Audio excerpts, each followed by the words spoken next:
Endilikda chetga chiqishiga taqiq qo'yilgan aliment to'lovchilar ham osonlik bilan chet davlatga chiqib kelishlari mumkin bo'ladi.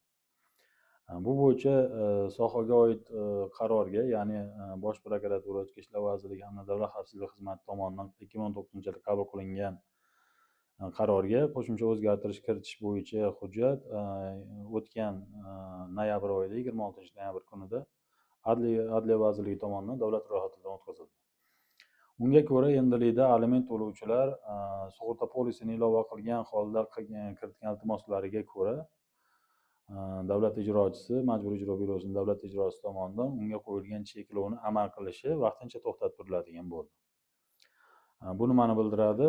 Ya'ni chetga chiqishiga taqiq qo'yilgan, o'ziga taqiq qo'yilgan aliment to'lovchi sug'urta kompaniyasi bilan kelishuv tuzadi va ana shu kelishuvga ko'ra u chetga chiqib ketgan vaqtda uni aliment to'lolmay qo'yish ehtimolini sug'urta kompaniyalari o'z kafilasiga oladi.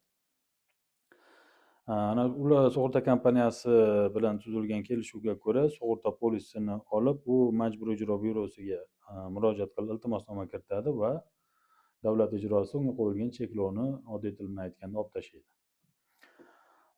Bu o'zgarish bo'lgungacha tartib qanaqa bo'lgan? Bunga qadar aliment to'lovchi o'ziga chetga chiqishiga taqiq qo'yilgan aliment to'lovchilar faqat ikkita